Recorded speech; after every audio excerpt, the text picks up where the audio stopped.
7 goals Hmm. in the first half. Yeah, crazy game was that. Arsenal just totally dominated West Ham. Yeah, they did. But West Ham, I mean, they gave him a scare there for a few minutes. Absolutely, that little period in the first half. Yeah. So today we're going to dive into the match report, break down all the key moments, Some of the crazy stats, yeah. and really try to figure out what happened in this 5-2 thriller. Yeah.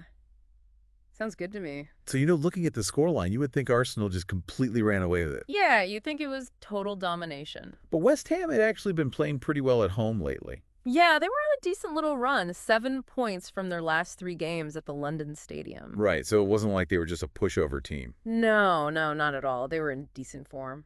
So, Arsenal struck early. 10 minutes in. 10 minutes in, yeah. And anyone who's been watching them this season, I mean, this is kind of familiar, right? Oh, yeah, like clockwork. A goal off of a set piece. Yep. Gabriel with the header. Saka on the assist. Mm-hmm. But this wasn't just any set piece, was it? No, it wasn't just any set piece. You could see Arsenal had a very specific plan. They were targeting West Ham's near post relentlessly. Every corner, every free kick just aimed right at that near It post. felt like it was only a matter of time. It felt almost inevitable, really. Before they scored from that area of the pitch, yeah. Absolutely. And then, we saw the Saka-Ødegaard connection just in full force. They just had some beautiful interplay, which resulted in Arsenal's second goal. Now, for anyone out there who maybe doesn't follow football as closely, why is that partnership so dangerous? It's almost like watching a dance, where both dancers know exactly where the other one is going to move next. Oh, interesting. That's Saka and Ødegaard. They have this incredible understanding between them. Yeah. Their passing is so quick, their movement off the ball, it's just mesmerizing. Creates absolute chaos for defenses. I can imagine. Yeah, and they just seem to find these pockets of space that other players don't even see. Yeah. All right, so then things got a little bit controversial. Yeah. In the box, with Piqueta bringing down Saka, penalty was awarded, but was it the right call? Well, the match report described the challenge as, quote, clumsy, end quote, Okay. which usually, suggests it's a pretty clear penalty. Right. But I mean, these things are always debatable. Oh, of course, yeah. Referees, they don't always get it right. Exactly. It's a subjective decision at the end of the day. But yeah, it did seem like a foul. Okay, so everyone, strap yourselves in. Yeah. Because now we are getting into the wildest 6 minutes of football I think I've seen in quite a while. Buckle up. 4 goals back and forth. Madness. That's crazy. So Ødegaard steps up to take the penalty, slots it in, no problem. Yeah. Then Kilman makes a defensive error, and Havertz capitalizes, makes it 3-0. Yeah.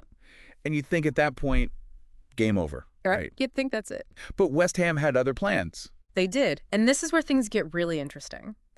Juan Masaka, not exactly known for his goal scoring, Right. bags his second goal of the week. What a week he was It was having. a stunning finish. Yeah? Off of a brilliant pass from Soler, just out of nowhere. Yeah, and then all of a sudden West Ham have life. They're back in it. Yeah. Before Arsenal could even process what had happened, Emerson bends in this beautiful free kick. Unbelievable strike. The momentum had completely shifted. Yeah, it was like a completely different game. So what did that 6-minute spell tell you about the game, about both these teams? It was like a microcosm of everything we love about football. The drama, the unpredictability, the sheer excitement of it all. Yeah. You just never know what's going to happen next. And to their credit, Arsenal weathered the storm and managed to grab another goal before halftime. Yeah, they showed some real resilience there. Saka nets his second penalty after Fabianski punches the ball right into Gabriel. Right place at the right time. I mean, talk about being in the right place at the right time. Absolutely. So that goal right before the half, I mean, that was crucial, right? Oh, absolutely crucial. Allowed Arsenal to regain control, go into the break with a comfortable lead, despite that crazy West Ham comeback. Yeah, psychologically, that was huge for Arsenal. So the second half was a much different story, though. It was. Fewer chances, lower energy. It seemed like Arsenal were pretty comfortably managing the game at that point. Yeah, there was a very clear shift in momentum. West Ham, despite showing some, sparks of life in the first half, they just couldn't sustain that energy. Arsenal, on the other hand, switched to a more controlled style, keeping possession, limiting West Ham's opportunities. They were happy to just see the clock run down. Yeah, makes sense. Yeah. So the match report does mention a few key moments in that second half. Oh, right. Souček had a decent header for West Ham, but a save by Raya. And for Arsenal, Sterling almost scored with a late free kick. Hit in 6. So even in a half where Arsenal was mostly in control, why is it important to note those moments? I think it just shows that for West Ham, they didn't completely give up. They still had that fighting spirit. Right. And for Arsenal, it highlights that even when they're dominating, there are still areas where they can improve. Yeah. So, they can't afford to be complacent. They got to keep pushing themselves to get better. The report also mentioned that Ings had like a golden opportunity to score for West Ham, but he just couldn't find the target.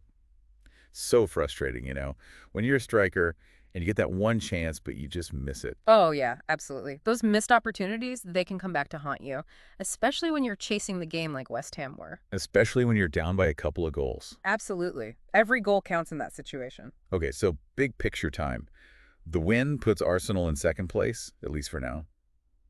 Temporarily, yeah. West Ham remain comfortably clear of the relegation zone. For anyone who isn't familiar, that means they're unlikely to be demoted to a lower division, sitting in 14th place. But there's one more kind of interesting detail in this report. West Ham's manager, Julen Lopetegui, wasn't even on the sidelines. Is that right? I hadn't heard that. He had to watch from the stands. What do you think about that? That's a very interesting wrinkle, isn't it? You have to wonder how his absence affected the team. Yeah. Did it have an impact on their mentality? Was there a tactical element missing without his direct input? It's definitely something to consider when analyzing this match. Especially given how the first half played out, right? For sure. Maybe if he'd been down there on the sideline, things would have gone a little differently. Yeah. So we had a goal-scoring frenzy in the first half, a more tactical controlled affair in the second, and some intriguing subplots to consider. Yeah. It certainly wasn't your average football match. Not at all. And I think the big question this match raises is, did West Ham actually expose a weakness in Arsenal's defense? Something that other teams can exploit?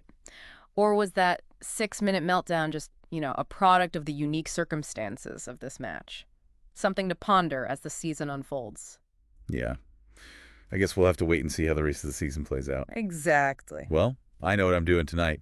Watching Yeah. those match highlights. You and me both. If you haven't seen those goals, folks, you are missing out. Trust me. Seriously, go check them out. All right. That's going to do it for today's deep dive. See you next time. Cheers.